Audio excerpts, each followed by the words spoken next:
ngegodain manusia. Cuman salah milih sasaran.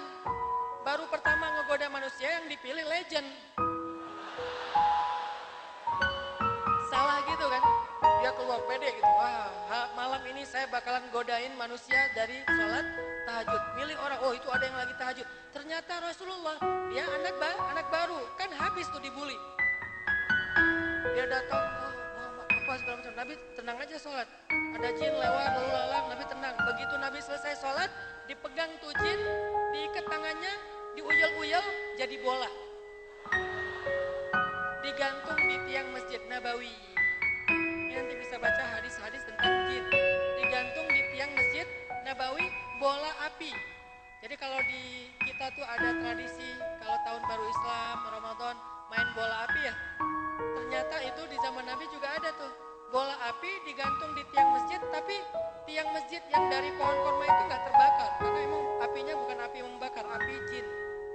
Begitu anak-anak Madinah sholat subuh berjamaah di masjid, ngelihat ada bola api, mereka pada heboh. Semuanya bilang, nanti habis subuh kita main bola ya, habis subuh kita main bola. Pas selesai subuh, itu bola diambil, ditendang-tendang sama anak-anak Madinah. Jadi bisa dibilang sepak bola futsal pertama itu adanya di Madinah. Dan bolanya bukan karet, jin.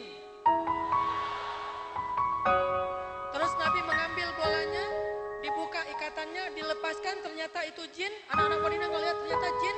Lalu Nabi mengatakan, seandainya bukan karena doa saudara saya Sulaiman, akan saya biarkan jin ini dijadikan bola tendang oleh anak-anak Madinah.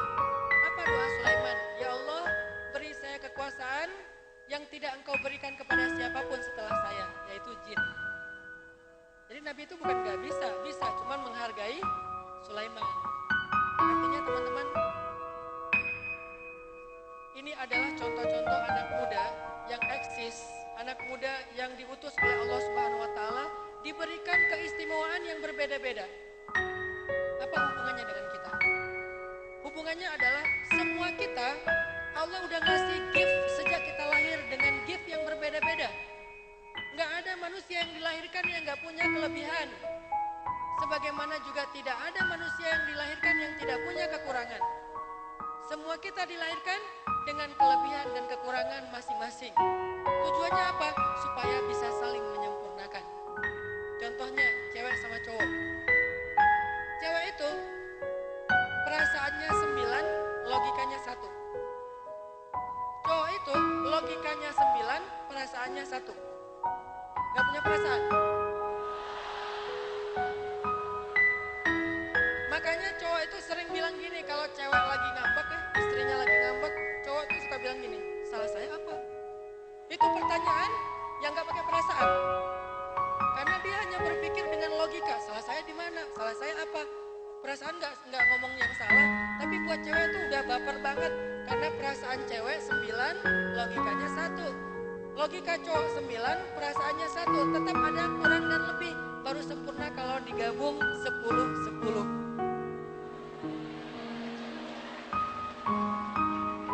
Makanya kenapa dikatakan menikah itu adalah menyempurnakan sebagian dari agama, karena nggak akan sempurna. Kebayang nggak sih sholat tahajud sendiri? Saya pernah nanya ke istri saya, ini cuma iseng doang ya, pas mau tahajud. Tahajud boleh nggak sih gandengan? Kata istri saya, gimana gandengan? Jadi kita bisa takbir terus kita gitu. Biar apa? Biar romantis kata saya. Kata istri saya, Nabi Muhammad itu lebih romantis daripada kamu, tapi gak gitu-gitu amat kali gitu. Ya udah deh, gak apa-apa. Yang penting tahajudnya bareng. Kan kalau tahajudnya bareng, aminnya beda. Kalau tahajud sendiri, waladhdallin, amin gitu kan. Kalau tahajudnya bareng berdua sama pasangan, waladhdallin, amin. Beda. Rasanya beda. Tapi saya nggak mau ngebully ya, kasihan nanti nggak bisa belajar. Yang jelas, nih saya kasih tahu satu hal aja, jangan pernah pacaran. Kenapa? Karena pacaran yang paling indah itu justru setelah menikah. Habis nikah itu pacaran keren banget.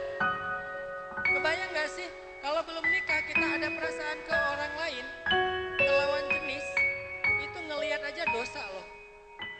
Kepoin Instagramnya dosa, jalan bareng dosa, boncengan dosa, apalagi berdua-duaan dosa. Kalau pacaran setelah nikah semuanya pahala. Ngelihat pahala. Pahalanya kayak gimana? Seperti 2 rakaat sholat sunnah. Jadi saya kerjaan tuh pagi-pagi tuh sholat sunnahnya lihat istri saya rempong. Ustadz lagi ngapain? Lagi sholat sunnah. Kok bisa ngomong? Sholat sunnahnya ngelihat istri. Ngelihat aja pahala. Apalagi ya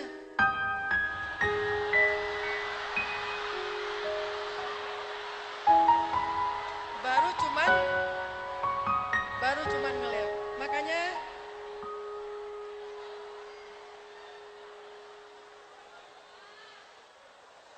nih ya buat adik-adik, makanya saya bilang saya sebagai kakak nih, jangan libatkan perasaan dulu kalau belum halal. Udah fokus aja belajar, tenang. Karena setelah waktunya nanti kalau udah halal, kalian bisa apa aja dan itu jauh lebih sensasional daripada kita lakukan sekarang.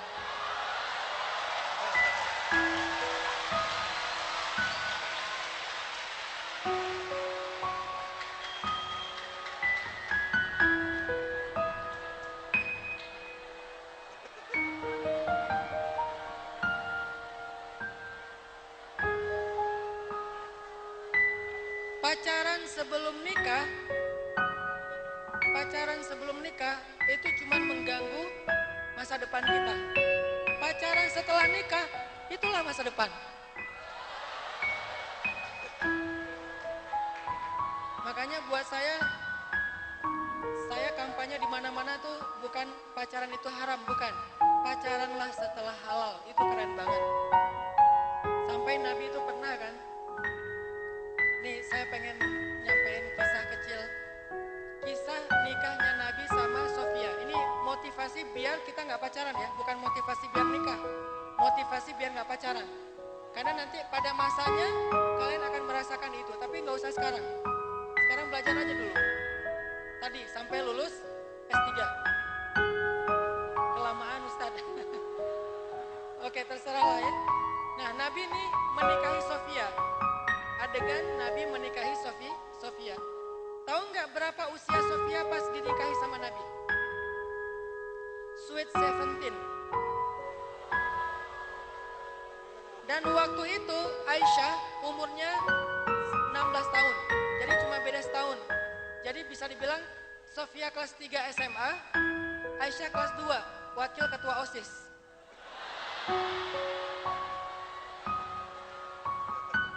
Ini nih analogi kita ya.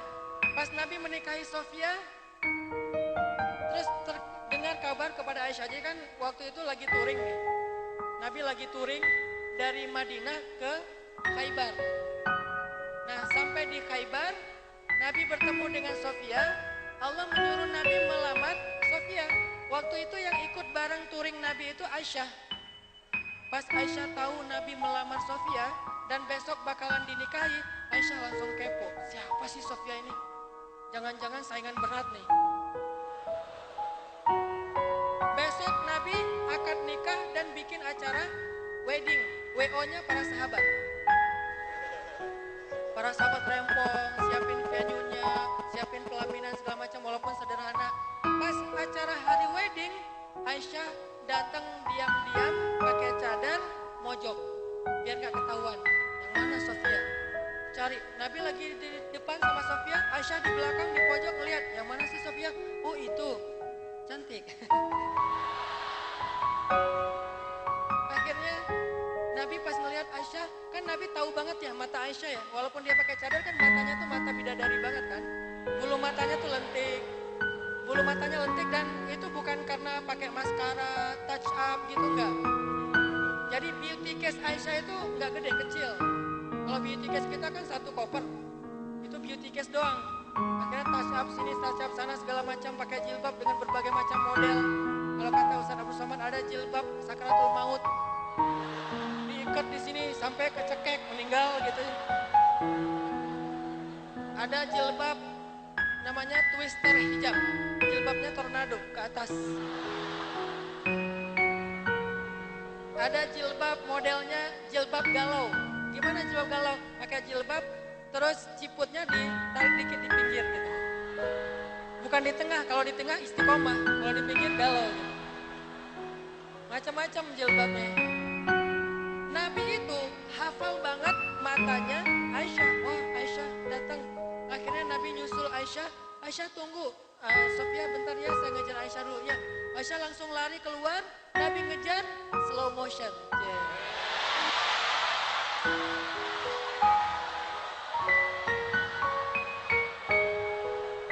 Dikejar sama Nabi. Cuman nggak ada background eng-eng gitu ya. Kejar Aisyah. Aisyah ngelihat dikit, terus makin mempercepat langkah. Nih ya, itulah sifat perempuan yang solehah. Dikejar, dia lari. Bukan ngasih PHP. Dikejar dia lari. Kalau dia lari, berarti dia minta dikejar lebih serius lagi. Kejar.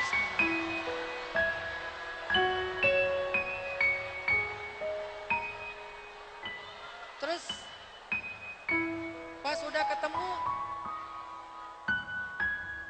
ketemu Nabi nanya kepada Aisyah, Aisyah mau kemana? Kata Aisyah, enggak mau pulang. Ya udah aku temenin ya, kata Nabi. Ya terserah, kata Aisyah. Akhirnya jalan berdua pulang. Beres, udah selesai malam itu, wedding, besoknya pulang dari Khaybar, balik pulang kampung ke Madinah. Nah pas pulang ada adegan lucu nih. Pakai 2 mobil kan. Mobilnya Aisyah, mobil besar, cc-nya 4000 cc. Barangnya sedikit. Kenapa barangnya sedikit? Karena Aisyah itu anaknya traveler banget. Jadi kalau jalan efektif gitu, cuma bawa koper kabin.